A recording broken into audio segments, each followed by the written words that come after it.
कहानी की शुरुआत होती है थाईलैंड के एक गांव के इलाके में। यहाँ लोग अपनी रोजमर्रा की जिंदगी आराम से जी रहे थे। वहीं जंगल के पास कुछ जवान लड़के नदी से पकड़े हुए मेंढकों के साथ खेल रहे थे और तभी उन्हें एक बहुत बड़ा अजीब सा अंडा मिला जो उन्होंने पहले कभी नहीं देखा था। थोड़ा चौंक कर उन लड़कों ने उस अंडे को छूने का फैसला किया। उनसे थोड़ा दूर एक मछुआरे ने नदी के कोने पर पानी में कुछ अजीब सी चीज अपनी तरफ आती हुई देखी। उसी पल पानी के बिल्कुल नीचे से एक बहुत ही बड़ा डरावना जीव बाहर निकला और इतनी जोर से दहाड़ा कि वहां मौजूद हर इंसान की रूह कांप गई। सब लोग डर से जम गए। जो मंजर वो मछुआरा देख रहा था उससे शौक के मारे वो बिल्कुल हिल भी नहीं पाया। लेकिन अजीब बात ये थी कि मॉन्स्टर ने उसे पूरी तरह इग्नोर कर दिया और सीधा उन जवान लड़कों की तरफ बढ़ गया जो उसके बच्चे के अंडे को छू रहे थे। इसके कुछ घंटों बाद सुबह के वक्त हम देखते हैं कि एक लोकल डिटेक्टिव हमले की जगह पर पहुंचा, जहां उसे पता चला कि एक लड़का जिंदा बच गया था, लेकिन वो इतने गहरे सदमे में था कि कुछ भी बोल नहीं पा रहा। इंस्पेक्टर को 2 लाशें भी दिखाई गई जो वहां मिली थी और उसके असिस्टेंट ने बताया कि विक्टिम्स के पास एक जाल भी मिला था जिसमें एक अजीब सी चिपचिपी कीचड़ जैसी चीज लगी हुई थी। डिटेक्टिव कंफ्यूज हो गया और पूछने लगा कि ये अजीब सी चीज क्या हो सकती है, लेकिन असिस्टेंट को कुछ भी समझ नहीं आया और दोनों ने मिलकर ये जांचने का फैसला किया कि हमला करने वाला वो शख्स या फिर जीव कहां भाग गया।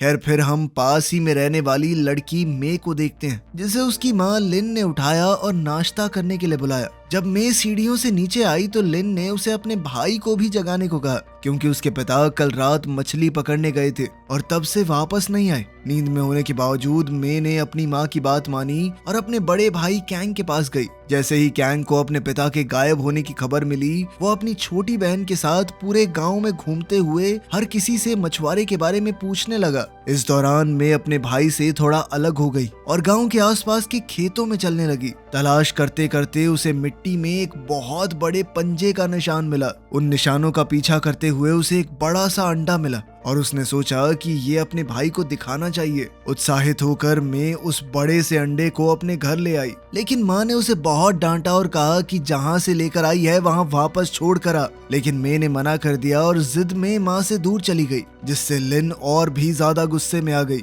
फिर लिन ने अपने बड़े बेटे कैंग के साथ बाहर जाकर मे को ढूंढने का फैसला किया जो नदी के पास उस बड़े अंडे के लिए खास घोंसला बना रही थी। तभी अचानक वो अंडा खुद से हिलने लगा और मैंने देखा कि नदी से वही विशाल जीव उनकी तरफ बढ़ता हुआ नजर आ रहा है। इसके कुछ मिनट बाद लिन और कैंग को पानी में मे की चप्पल तैरती हुई मिली और दोनों उसे ढूंढते हुए चीखने लगे। उसी वक्त लिन ने एक अजीब से जीव को पानी की गहराइयों से उठते हुए देखा और माँ की चेतावनी देने से पहले ही उस जीव ने कैंग को दबोचने की कोशिश की। डर के मारे कैंग ने पानी में तेजी से हाथ पैर मारे ताकि जानवर के हमले से बच सके और फिर वो किनारे की तरफ भागा जहाँ उसने लिन का हाथ पकड़ा और दोनों वहाँ से जान बचाकर भाग निकले। इस दौरान पास के एक इलाके में 2 रिसर्चर नदी में जांच पड़ताल कर रहे थे, जहाँ वो हर अजीब सी लगने वाली चीज को इकट्ठा कर रहे थे ताकि पता चल सके कि इस इलाके के वातावरण में इतनी दिक्कत क्यों आ रही है। उधर गांव में किसान अपनी जान बचाने के लिए पागलों की तरह भाग रहे थे क्योंकि वो विशाल जीव अपने रास्ते में आने वाले हर एक इंसान पर हमला कर रहा था।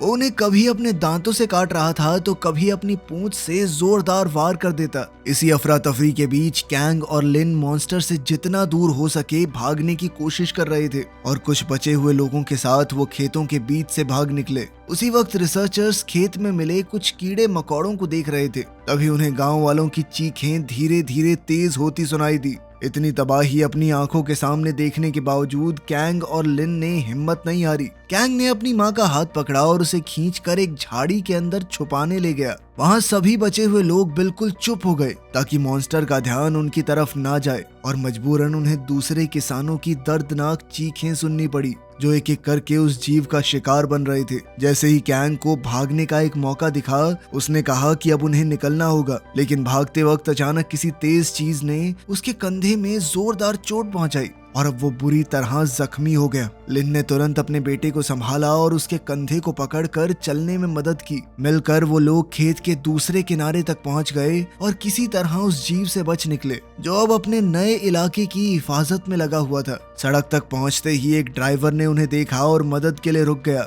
कुछ ही मिनटों बाद शहर के हॉस्पिटल में डॉक्टर्स और नर्सेज ने कैंग के गंभीर जख्मों का इलाज शुरू कर दिया। जैसे ही उन्होंने लिन के मुंह से पूरी कहानी सुनी तो हॉस्पिटल स्टाफ ने तुरंत पुलिस स्टेशन को कॉल कर दिया। हॉस्पिटल से अलर्ट मिलते ही सेक्रेटरी दौड़ती हुई कमांडर के पास गई और उसे सब कुछ बताया। कमांडर तुरंत सर्वाइवर से बात करने निकल पड़ा। लिन ने रोते हुए बताया कि उसे नहीं पता था वो चीज क्या थी और वो उन डरावने मंजरों को देखकर टूट गई जो उसने अपनी आंखों के सामने देखे थे। कमांडर समझ गया कि शायद कोई असली शैतानी मॉन्स्टर पूरे इलाके के लोगों के लिए खतरा बन चुका है। इसीलिए उसने तुरंत एक्शन लेने का फैसला किया और अपनी टीम के साथ मामले की गहराई से जांच करने निकल गया।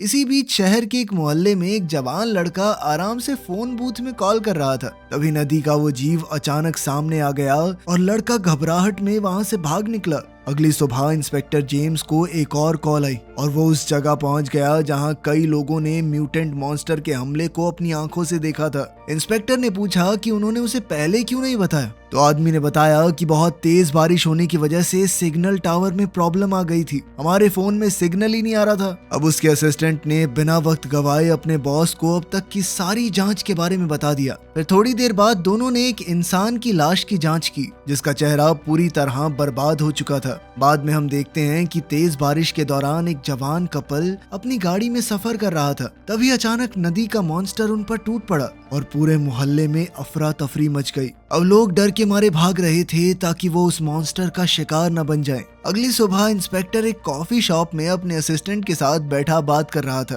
कि तभी उन्हें एक और हमले का अलर्ट मिला। दोनों तुरंत वहां पहुंच गए ताकि जांच पड़ताल कर सकें, लेकिन उन्हें सिर्फ और ज्यादा लाशें और मॉन्स्टर की हुई तोड़ फोड़ के नजारे मिले। थोड़ी देर बाद जेम्स कमांडर से मिला और दोनों ने मिलकर पुलिस स्टेशन में सारे ऑफिसर्स को इकट्ठा किया ताकि उस शैतानी जीव को पकड़ने के लिए एक सॉलिड प्लान बनाया जा सके। मीटिंग खत्म होते ही इन्वेस्टिगेटर को अपनी बेटी के स्कूल से कॉल आया और उसे मजबूरन स्कूल खत्म होने से पहले ही उसे लेने जाना पड़ा क्योंकि उसका अपने क्लासमेट्स के साथ झगड़ा हो गया था। इसी बीच दोनों इन्वेस्टिगेटर्स हॉस्पिटल में डॉक्टर्स से मिले और नए विक्टिम्स की हालत के बारे में पूछा। साथ ही उन्होंने लिन से दोबारा पूछा कि बताओ आपके गांव में क्या हुआ था, लेकिन लिन अब उस बारे में बात करने की हिम्मत तक नहीं जुटा पा रही थी और वो बस अपने बेटे के पास बैठी रही जो अब बाथरूम जाने के लिए उठ खड़ा हुआ। जैसे ही कैंग बाथरूम गया उसे अजीबोगरीब चीजें दिखाई देने लगी। उसने अपने कंधे की पट्टी हटाई तो देखा कि जख्म से कुछ चिपचिपा सा निकल रहा है। कुछ ही देर में कैंग को ये तस्वीर साफ दिखाई देने लगी कि उसकी बहन मे के साथ क्या हुआ था। उसे एहसास हुआ कि उसकी छोटी बहन जिंदा थी क्योंकि वो झाड़ियों में छुपने में कामयाब हो गई थी। बेचैन होकर कैंग अपनी माँ को बताने के लिए दौड़ा और एक कागज पर लिखकर बताया कि उसे पता है मॉन्स्टर कहाँ पर है। उसी वक्त कमांडर ने कुछ गार्ड्स और हिम्मत वाले लोगों को इकट्ठा किया जो उस जीव का सामना करने को तैयार थे। जैसे ही उन्हें दुश्मन की लोकेशन का अलर्ट मिला वो सब उसे ढूंढने निकल पड़े। रास्ते में ही लिन और कैंग ने उन्हें रोका क्योंकि वो हॉस्पिटल से निकल आए थे। लिन ने बताया कि उसके बेटे ने मॉन्स्टर की जगह का पता लगा लिया है और ऑफिसर ने फैसला किया कि कैंग ही उन्हें रास्ता दिखाएगा। कुछ देर चलने के बाद कैंग ने देखा कि मॉन्स्टर एक पुराने सुनसान शेड में छुपा हुआ था। उसने तुरंत कमांडर को सिग्नल दिया जिसके बाद कमांडर ने अपने आदमियों से कहा कि विस्फोटक बैरल उस जीव की तरफ फेंके जाएं। जोरदार धमाकों और धुएं से घिरा हुआ वो मॉन्स्टर गुस्से में बाहर निकला और सामने आने वाले हर इंसान पर हमला करने लगा। बिना हथियार वाले सिविलियंस तुरंत छुप गए जबकि बाकी लोग मॉन्स्टर को घेर कर उसे बार बार जोर से मारने लगे। लेकिन उसी वक्त कैंग भी उन हमलों से प्रभावित होने लगा और कमजोर होकर जमीन पर गिर पड़ा। इससे लिन पूरी तरह हैरान हो गई। इसके बावजूद आदमियों ने अपने हमले नहीं रोके और मॉन्स्टर को और ज्यादा जख्मी कर दिया जो अब एक बड़े जाल में फंस चुका था। जब लिन को समझ आया कि उसका बेटा किसी न किसी तरह मॉन्स्टर से जुड़ा हुआ है तो उसने तुरंत बीच में आकर सबको रोक दिया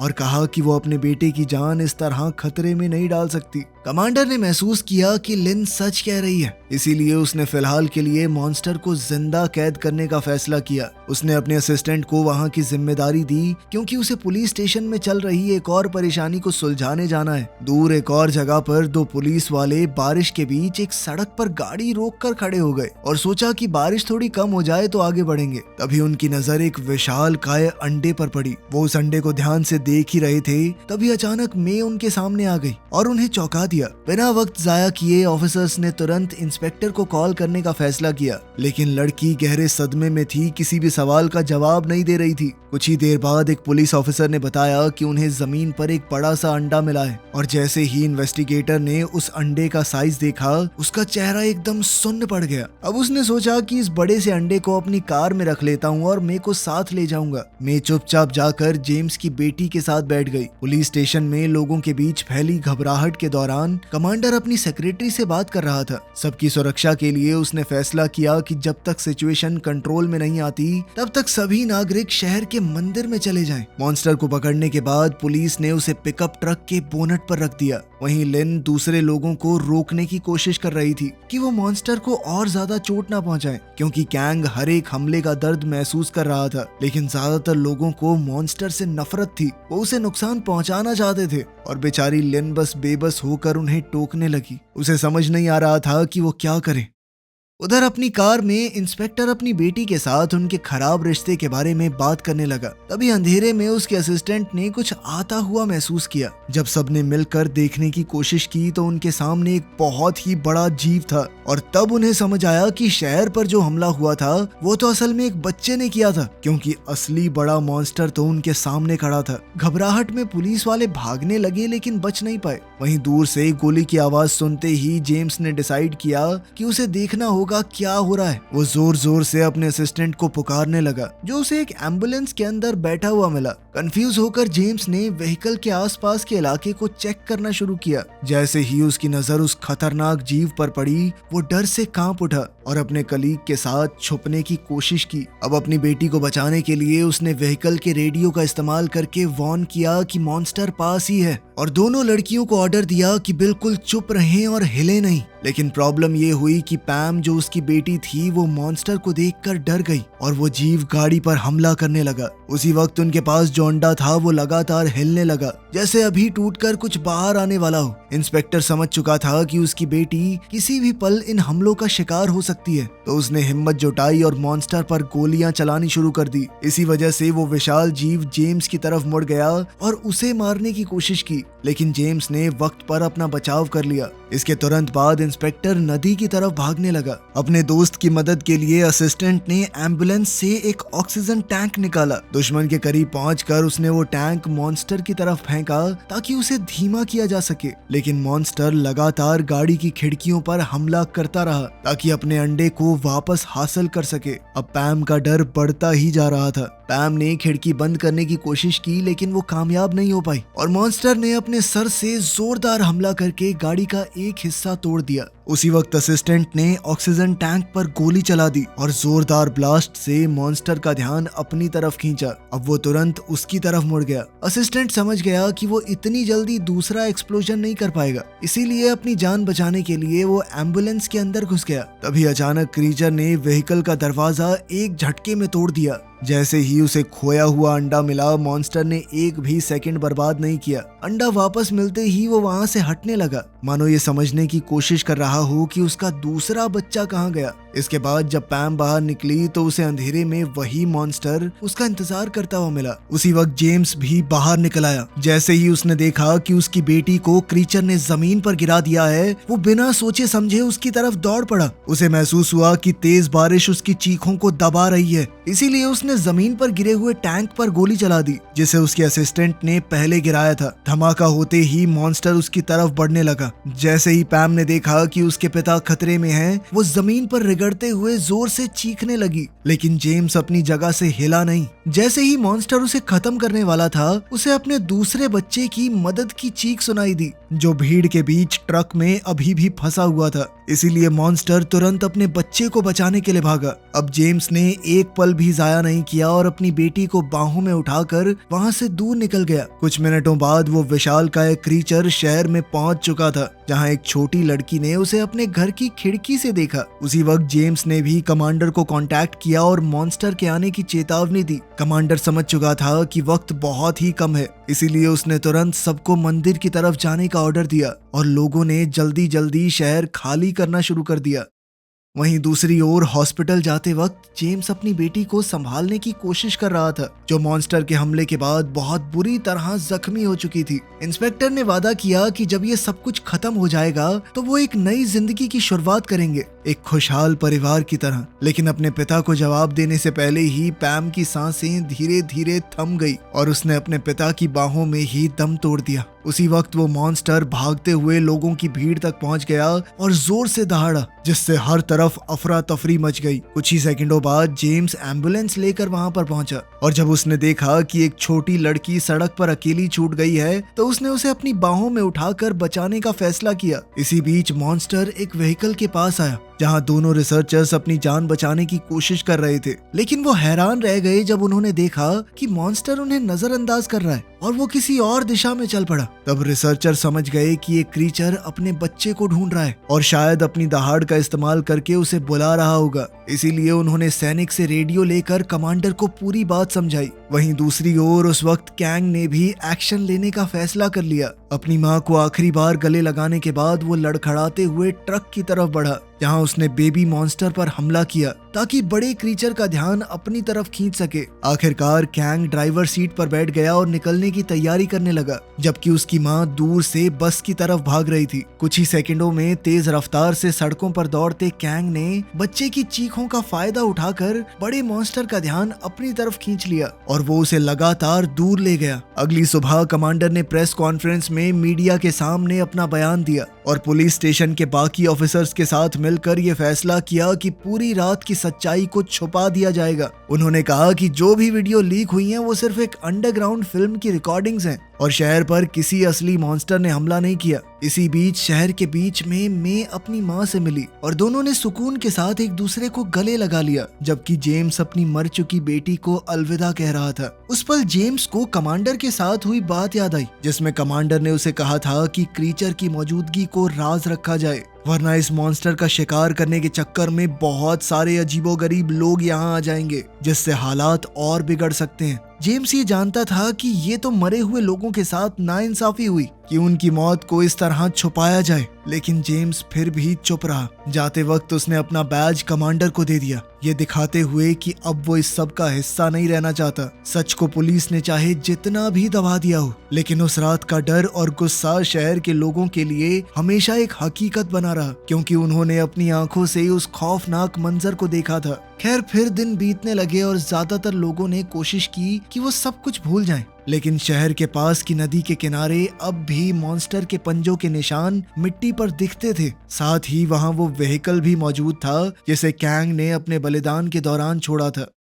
फिर पूरे 5 साल बाद जेम्स वापस शहर के बाहर के इलाके में काम पर लौट आया और उसने मे पर नजर रखने का फैसला किया, क्योंकि उस रात जब वो क्रीचर के अंडे के पास मिली थी तब से उसका व्यवहार बड़ा अजीब सा था। उस रात जेम्स ने चुपके से मे का पीछा किया और नदी के किनारे पहुंचा, जहां उसने देखा कि मे कई सालों से एक तरह की रस्म कर रही है और वो अपने परिवार के फार्म से लाई हुई एक बकरी को बड़े मॉन्स्टर को खिला रही थी। अब जेम्स समझ चुका था कि ये लड़की उस खतरनाक जीव को कंट्रोल कर रही है, इसलिए जेम्स ने घात लगाकर हमला करने का प्लान बनाया। रात के अंधेरे में हाथ में जलती हुई मशाल पकड़कर उसने मे को चौंका दिया। तभी बेबी मॉन्स्टर को लगा कि उसकी मालकिन पर हमला हो रहा है, इसीलिए वो तुरंत जेम्स की तरफ कूदा और उस पर हमला करने की कोशिश की, लेकिन जेम्स बहुत तेज था। उसने मशाल से मॉन्स्टर के चेहरे का एक हिस्सा जला दिया, जिसके बाद क्रीचर ने उसे दूर फेंक दिया। मे ने बात को संभालते हुए क्रीचर को वापस जाने का हुक्म दिया, लेकिन जेम्स रुकने वाला नहीं था। उसने अपनी गाड़ी में लगा हुआ एक्सप्लोसिव चला दिया और इस धमाके ने टारगेट को जमीन पर गिरा दिया।